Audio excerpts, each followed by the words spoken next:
All right, Sooner Nation, the time is now. So you've heard about names like David Stone, Williams Nwaneri, and Nigel Smith. And those are Oklahoma. And you got to be asking yourself, what are the Oklahoma Sooners doing on the defensive line? What should you expect for the 2024 class? Before we jump into it today, go ahead and jump in the comments. Let me know what defensive lineman you guys want to see end up in an OU uniform. But you can't give me Za'Davian Sims and David Stone because those are too easy.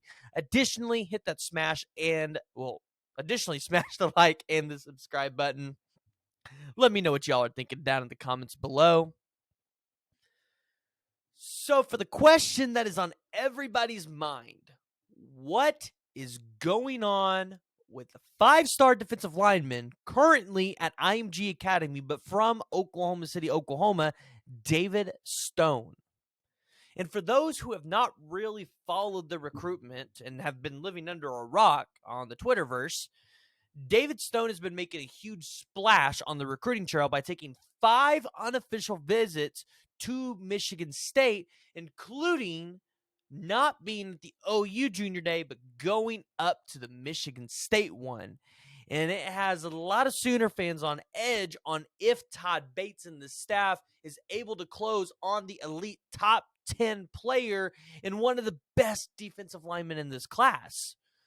But here's what a lot of people don't realize. And you've heard Brandon Drum and Parker Thune tell you this a lot. And I'm going to echo it because, listen, I've seen the recorded visits that David Stone has taken to Oklahoma, and he has 9.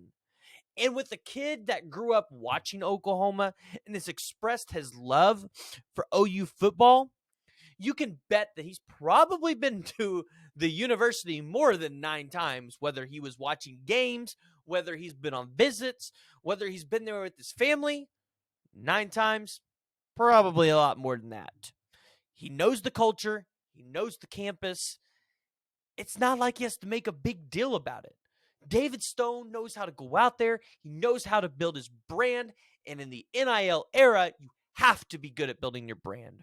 So I'm not worried about David. The insiders that you guys watch all the time are not worried about David, and neither should you. Now, this leaves us with the following question. Who does Preston think the Sooners will be landing on the defensive line at the end of the 2024 class? Well, with no surprise, I'm going to tell you David Stone and Za'Davian Sims. You've got one from Oklahoma City, one from Durant. This staff has made them a priority. Yes, I know they're both crystal balled or future casted or wherever to end up at Michigan State, but you can't honestly tell me that the staff is going to lose both players in the state to another school when they both love Oklahoma. So that's the easy one. And by no surprise, where are you going to hear me say that? And additionally, no surprise, you're going to hear me say Nigel Smith, because we've had him on the podcast for 2 times, 2 interviews. One initial one, and we talked about his top 16 that he just recently dropped. So if you haven't already, head on over and check that one out. But he's a talented defensive lineman out of Melissa, Texas, a 4-star defensive lineman. By the end of this cycle, I think he's going to be a 5-star. I'm actually going to try to make it out there to watch one of his games this year, so you guys keep an eye out for that one. But those are obvious picks. Those are the picks that you guys hear of all the time. So you're like, Preston, you're not giving me anything new, right? You're not telling me anything. Hold your horses. Ready? Buckle up. It's about to be a bumpy ride. So who could they be looking at outside of those top 3? You know, you've got Williams Nwaneri, the 5-star defensive lineman out of Lee Summit North in Missouri. You've got Zina Umeozulu, I hope I said that right, the 4-star defensive end out of Allen, Texas. Or Jason Ross, the 4-star defensive end out of Liberty, Missouri. Logan Thomas, the 4-star out of Paytow, Texas, which is where David Hicks is from. Tyler Moore, the unranked defensive lineman out of Locust Grove, Georgia. Or even Bergin Kysar, the defensive lineman out of Edmond, Santa Fe, who, by the way, that's my alma mater, so I would be all in for the Sooners going out there and getting a kid from my high school. We already got Trace Ford there, so maybe Trace Ford can help us out.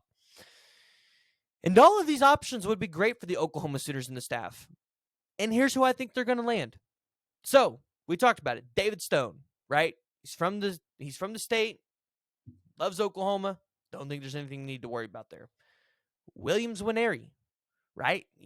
I think Oklahoma has put themselves in good positions. I've not talked to Williams. I've talked to people that know Williams, and it sounds like Williams is in a good position to end up at Oklahoma. Now, he's going to take visits to Colorado. He's going to take visits to Tennessee. He's going to take visits to Oregon. That's okay, guys. Let these kids enjoy their recruitment. They get to be treated like kings 5 times. Let them be treated like the kings. Let them take their visits. Additionally, I think they're going to land Nigel Smith and Zadavian Sims. Those two are obvious.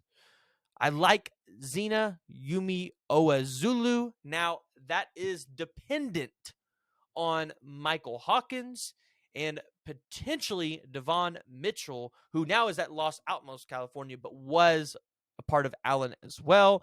But I think it heavily depends on Michael Hawkins. And then from there, we evaluate the Zina. But I'm going to go ahead and lock him in. And then additionally, I think they land Tyler Moore, the offensive lineman out of Locust Grove, Georgia, who, by the way, I think we're his loans. No, he's actually got 2 offers. So we're his lone big offer, and then he's got Pitt. Now, I believe there's some interest in Georgia and Michigan, but I don't think there's an offer there yet. So we'll have to keep an eye on that one.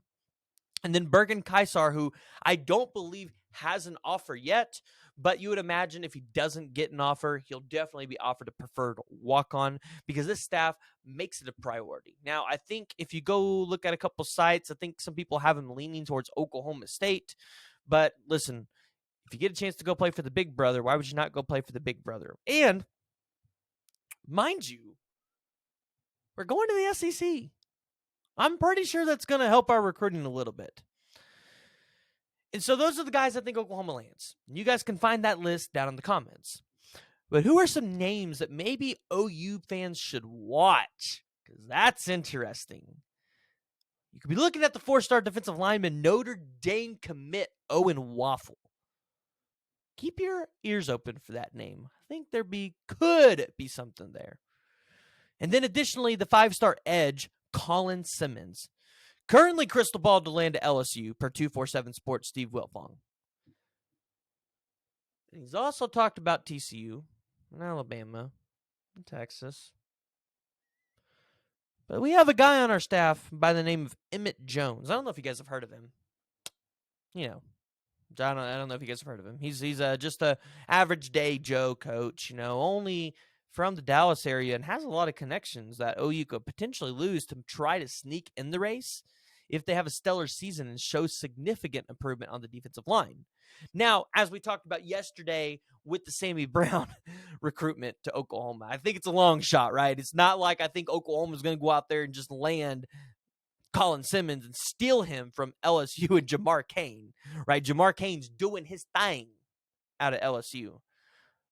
But it would be something that you need to keep your eyes on. Potentially keep your ears peeled for. Don't be shocked if you see Oklahoma getting official on this one. And so jump down in the comments below and let me know what y'all's thoughts are. Who do you think are going to be the commits in the Oklahoma's 2024 recruiting class? Did I overshoot it? Because I know I've got a lot of defensive linemen in here. But here's the problem. You're going to have a lot of guys exit the program this year because they're seniors going to the draft. Going to have to start replacing guys.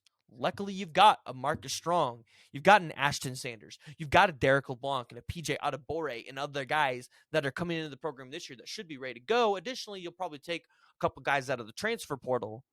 But you're going to be losing guys. You might even lose some to the transfer portal. So you got to probably take a bigger class and start preparing and lining up that defensive line to get ready for the SEC.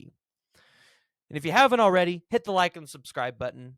Listen, guys, I work on bringing you guys constant college football content, interviews, and all I ask is that you guys hit the like and the subscribe button. That's really all I ask.